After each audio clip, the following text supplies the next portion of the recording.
ভারত বাংলাদেশ সীমান্তে কলকাতা থেকে ৯৫ কিলোমিটার দূরে অবস্থিত বিভূতিভূষণ অভয়ারণ্য বা পারমাদান অভয়ারণ্য। ৩০০ বছরের পুরনো নীলকুঠি দেখে ইছামতি নদী পার হয়ে আপনারাও চলে আসতে পারেন এই অভয়ারণ্যে, যেখানে আপনারা উপভোগ করতে পারেন গাছের স্নিগ্ধ ছায়া, মেঠো রাস্তার সুন্দর সুবাস এবং বিভিন্ন নামনা জানা পাখির কলতান। সাথে থাকছে বাড়তি পাওনা এই ডিঙিতে চড়ে ইছামতি নদী ঘোরার সুযোগ।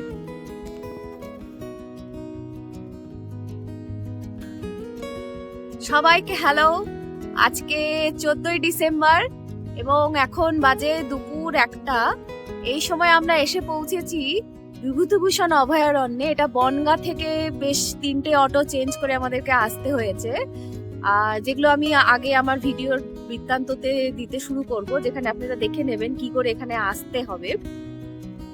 যেটা আমার আজকে বলার মূল বিষয়, এখন শীতকাল পড়ে গেছে, ডিসেম্বর মাস, এবং শীতকাল মানেই ঘুরতে যেতে হবে, মন একেবারে ফুরফুরে হয়ে ওঠে, আর সাথে খুব ভালো ভালো খাবার খেতে হবে। এই সময় প্রচুর সবজির বাহার থাকে, এই সময় ঘুরেও আরাম, খেয়েও আরাম। তাই আমরা আমাদের এই শনি রবির ছুটির কথা ভেবেই বেরিয়ে পড়েছি আজকে এই বিভূতিভূষণ অভয়ারণ্য ঘুরতে।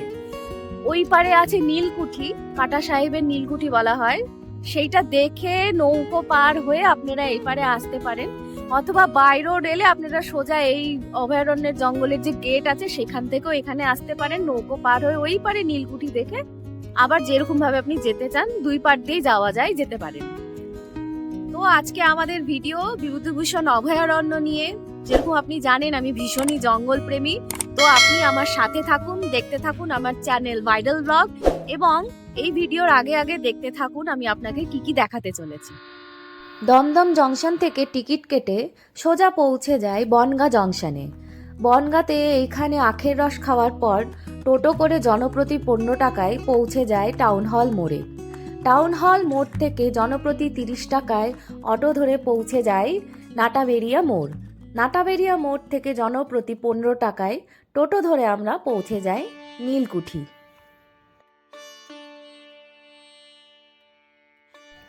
উত্তর 24 পরগনা জেলার মঙ্গলগঞ্জের এই নীলকুঠি আনুমানিক 1806 খ্রিস্টাব্দে তৈরি করেন জমিদার মঙ্গলচন্দ্র অস। পরবর্তীতে তার পুত্র লক্ষণচন্দ্র অস তার ইংরেজ বন্ধুদের পরামর্শে চাষিদের দিয়ে জোর করে নীল চাষ করাতে শুরু করেন। ভারতের আর কটা অঞ্চলের মতন এখানেও চাষিরা চাষ না করতে চাইলে তাদের উপর করা হতো অকথ্য অত্যাচার। লোকমুখে প্রচলিত চাষিদের রাজি করানোর জন্য এখানে আটক করেও রাখা হতো। এই অত্যাচার না সহ্য করতে পেরে একদিন চাষিরা সাহেবদের উপর আক্রমণ করে এবং সাহেবের মাথা ধর থেকে কেটে বাদ দিয়ে দেয়। তারপর থেকেই এই নীলকুঠি কাটা সাহেবের কুঠি নামে পরিচিত। এই নীলকুঠি এখন প্রায় ভগ্ন অবস্থায় দাঁড়িয়ে রয়েছে। এই নীলকুঠির স্থাপত্যে দেখা যায় বাংলা এবং ব্রিটিশ শিল্পশৈলীর ছোঁয়া। এই নীলকুঠির প্রথম তলের 80% প্রায় ভেঙে গিয়েছে এবং দ্বিতীয় তলের ছাদটি খুব সদ্যই ঢালাই করা হয়েছে।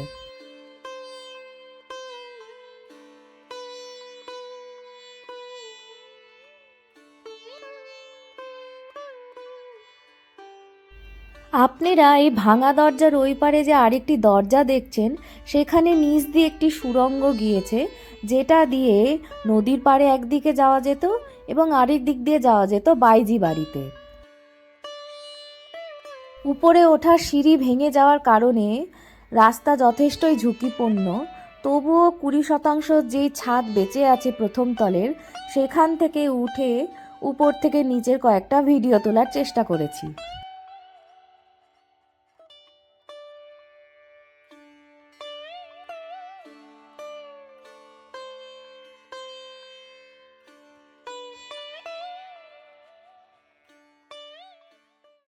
নীলকুঠির বিপরীতেই নদীর ধারে বেশ কয়েকটি রয়েছে দোকান, যেখানে আপনারা বসে কিছুটা পেট ভরানোর মতন খাবার পেয়ে যাবেন। এখানে আমরা খেয়েছিলাম ডিমের পোচ এবং ডিম দেওয়া ম্যাগি।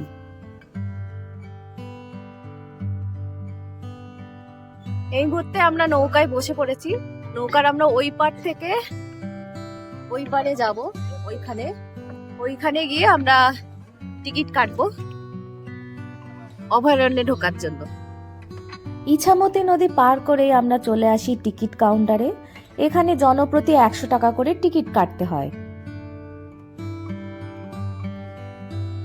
আমরা এই মুহূর্তে অভয়ারণ্যের ভেতরের দিকে হেঁটে চলেছি। চলুন আগে দেখা যাক। আমি শুনেছি এখানে চিতল হরিণও আছে। এখানে আগে যাই। এখন মোটামুটি দুপুর 2টো বাজতে চলছে, আর এখানে 2টো নাগাদ আমি শুনেছি চিতল হরিণকে খেতে দেওয়া হয়। তো আশা করি আমরা দেখা পাবো তার।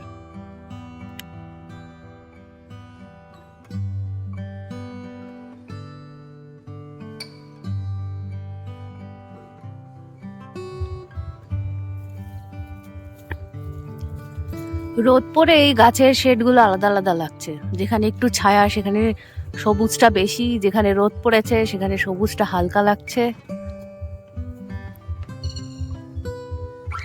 তাছাড়া সুন্দর সুন্দর পাখির আওয়াজ তো শোনাই যাচ্ছে। আমরা এখন এদিক দিয়ে এসে এখানে একটা বিশ্রামাগার আছে, এখানে একটু কিছুক্ষণ বসলাম। বসার পর এখানে রাস্তা 2 ভাগ হয়ে যাচ্ছে, একটা এদিকে যাচ্ছে আর একটা এইদিকে রাস্তা যাচ্ছে। তো আমরা এই দিকটাতেই যাব। কিছু লোকের সঙ্গে আমাদের রাস্তায় দেখা হয়েছিল, তারা এই পার থেকে ঘুরে আবার ঘাটের দিকে যাচ্ছিলেন। তো ওনারা বললেন যে আর মোটামুটি 500-600 মিটার গেলেই আমরা ময়ূর দেখতে পাবো, হরিণ দেখতে পাবো।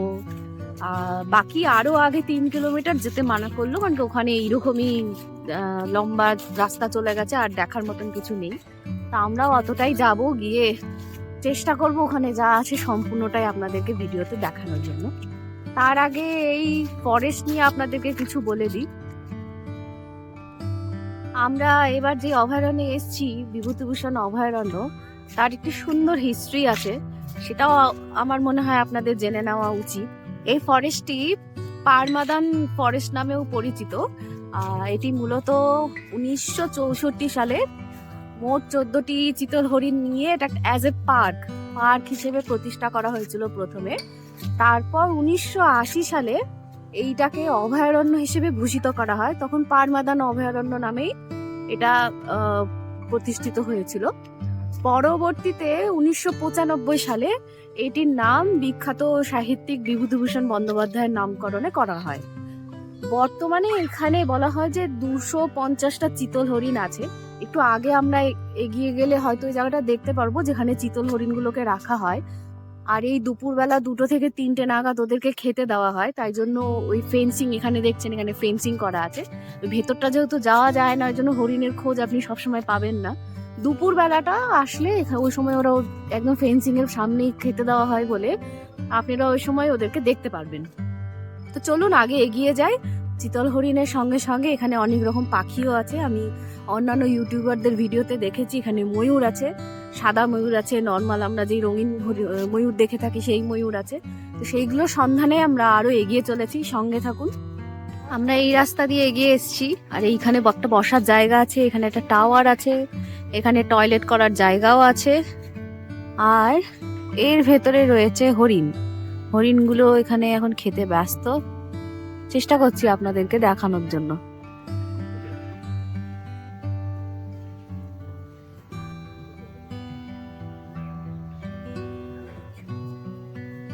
দেখুন হরিণটি খাবার চিবাচ্ছে। এইদিকেও কিছু হরিণ বসে আছে।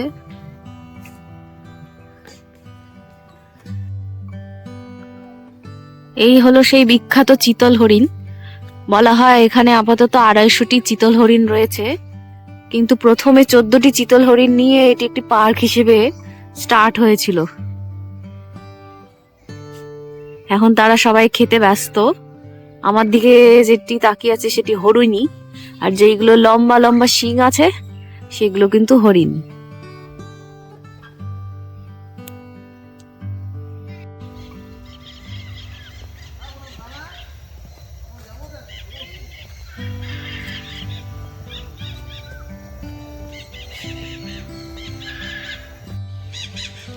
এই মুহূর্তে আমরা এগিয়ে চলেছি বেশ বড় একটা খাঁচার দিকে, যেখানে মনে হচ্ছে পাখি আছে প্রচুর।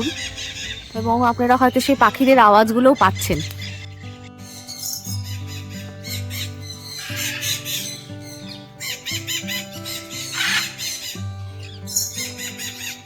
উপরে আমি একটা ম্যাকাও দেখতে পাচ্ছি, একটা নয় মানে অনেক কটাই ম্যাকাও রয়েছে। ম্যাকার গুলোর আওয়াজই প্রখর এখানে।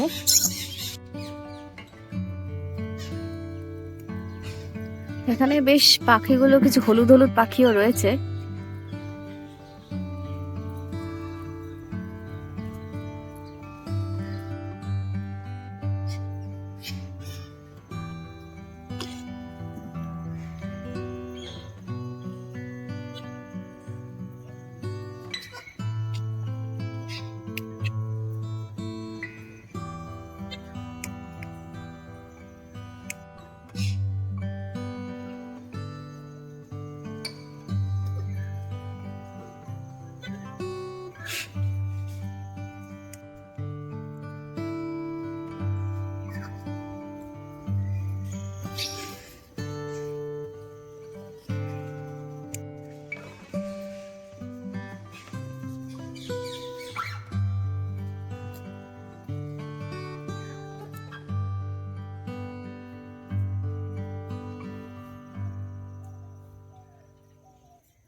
ময়ূর কিন্তু ঘুরঘুর করে ঘুরছে।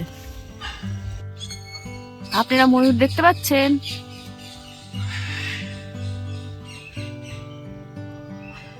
এখানেই পাশে রয়েছে ফরেস্ট রেস্ট হাউস। এখানেও কিন্তু ইনস্ট্রাকশন দেওয়াই আছে, যত্রতত্র জঞ্জাল ফেলবেন না। এটা একটা রেস্ট হাউস এখানকার।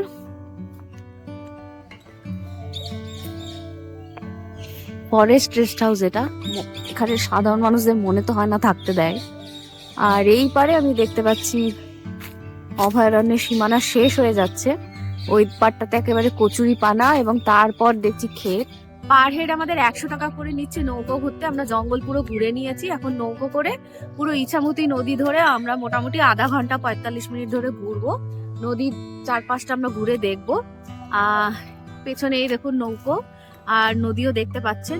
এই নৌকোর কিন্তু ধার নেই। বাচ্চা কাচ্চা নিয়ে যখন আসবেন একটু সাবধানে আসবেন, এবং যখন বসবেন সাবধানে বসবেন।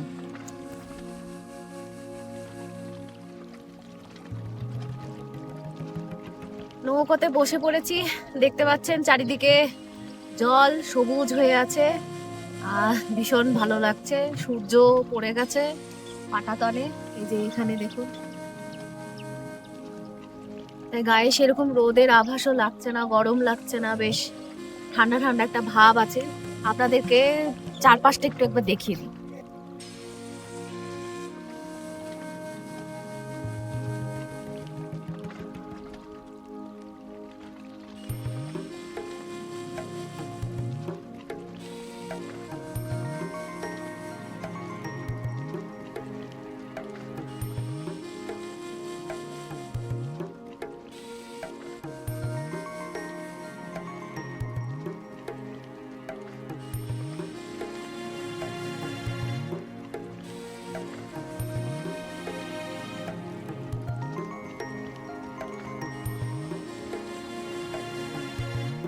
নদীতে বোটেরও ব্যবস্থা ছিল, যেটি 50 টাকা জনপ্রতি আধা ঘন্টার জন্য নৌকোবিলাসের ব্যবস্থা ছিল।